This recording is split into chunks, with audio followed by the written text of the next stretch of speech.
When I was coming round from the operation, I remember the light they shone in my eyes to check for pupil contraction. It was like staring up at a moonlit sky from the bottom of a well. People moved at the summit, but I could not tell if you were one of them.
I sat here and watched two jets carve parallel white lines into the sky.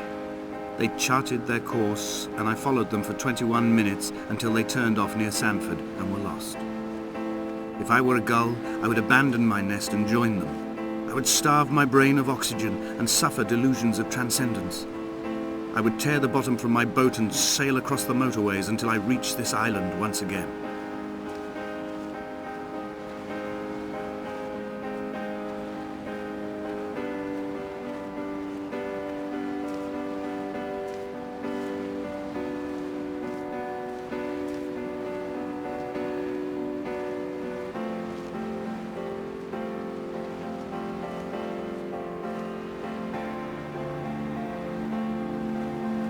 I returned home with a pocket full of stolen ash. Half of it fell out of my coat and vanished into the car's upholstery, but the rest I carefully stowed away in a box I kept in a drawer by the side of my bed. It was never intended as a meaningful act, but over the years it became a kind of talisman. I'd sit still, quite still for hours, just holding the diminishing powder in my palm and noting its smoothness. In time we will all be worn down into granules, washed into the sea and dispersed.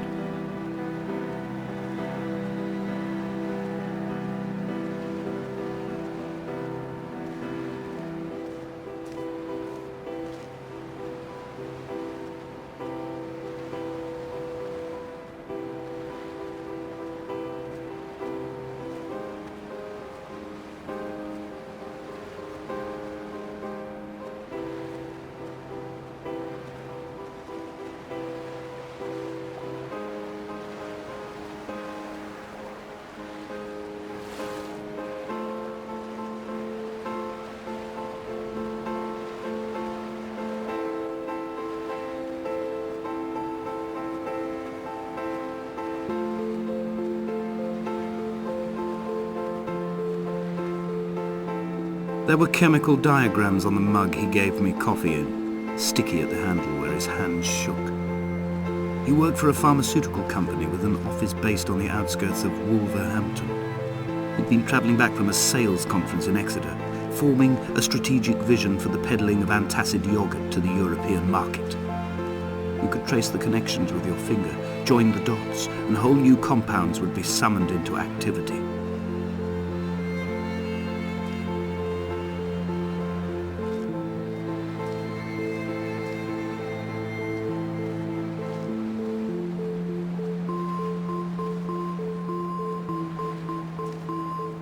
From here, I can see my armada.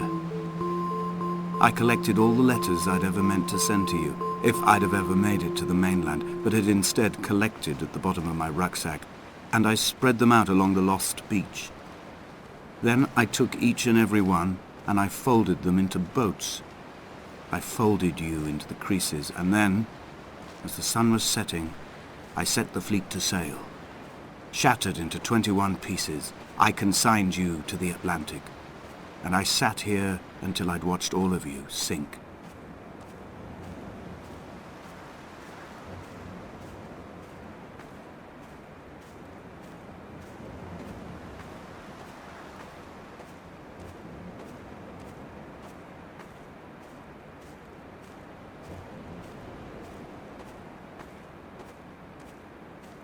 A sound of torn metal, teeth running over the edge of the rocks, a moon that casts a signal as I lay pinned beside you, the ticking of the cooling engine, and the calling from a great height, all my mind as a bypass.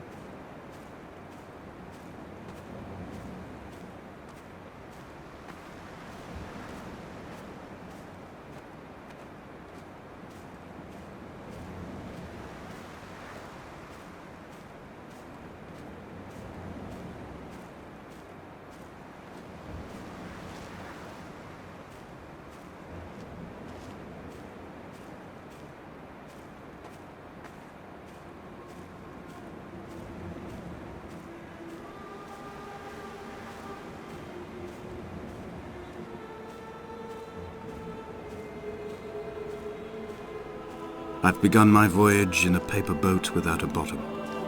I will fly to the moon in it. I've been folded along a crease in time, a weakness in the sheet of life. Now you've settled on the opposite side of the paper to me. I can see your traces in the ink that soaks through the fiber, the pulped vegetation. When we become waterlogged and the cage disintegrates, we will intermingle. When this paper aeroplane leaves the cliff edge and casts parallel vapor trails in the dark, we will come together.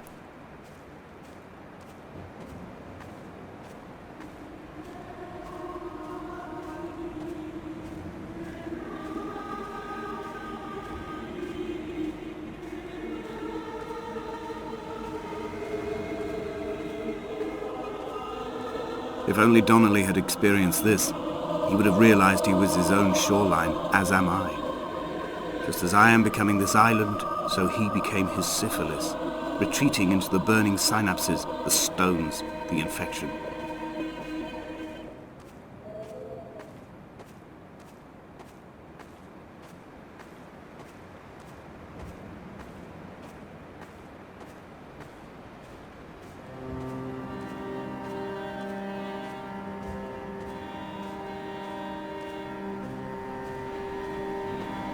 There are headlights reflected in these retinas. Too long in the tunnels of my island without a bottom. The sea creatures have risen to the surface, but the gulls are not here to carry them back to their nests. I've become fixed, open and staring, an eye turned on itself. I've become an infected leg whose tracking lines form a perfect map of the junctions of the M5. I will take the exit at mid-thigh and plummet to my Esther.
I have dredged these waters for the bones of the hermit, for the traces of Donnelly, for any sign of Jakobsen's flock, for the empty bottle that would incriminate him.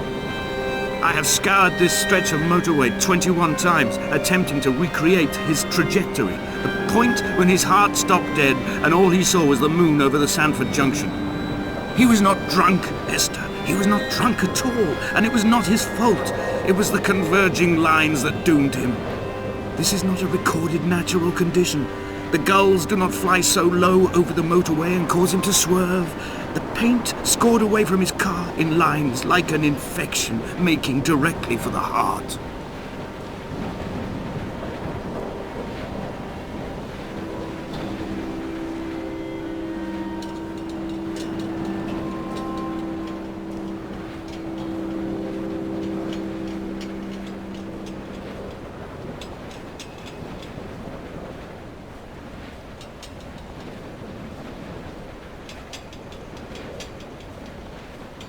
I have run out of places to climb. I will abandon this body and take to the air. Dear Esther, I have burnt my belongings, my books, this death certificate. Mine will be written all across this island. Who was Jakobsen? Who remembers him? Donnelly has written of him, but who was Donnelly? Who remembers him? I have painted, carved, hewn, scored into this space all that I could draw from him. There will be another to these shores to remember me. I will rise from the ocean like an island without bottom, come together like a stone, become an aerial, a beacon, that they will not forget you. We've always been drawn here. One day the gulls will return and nest in our bones and our history. I will look to my left and see Esther Donnelly flying beside me. I will look to my right and see Paul Jakobsen flying beside me. They will leave white lines carved into the air to reach the mainland, where help will be sent.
Come back.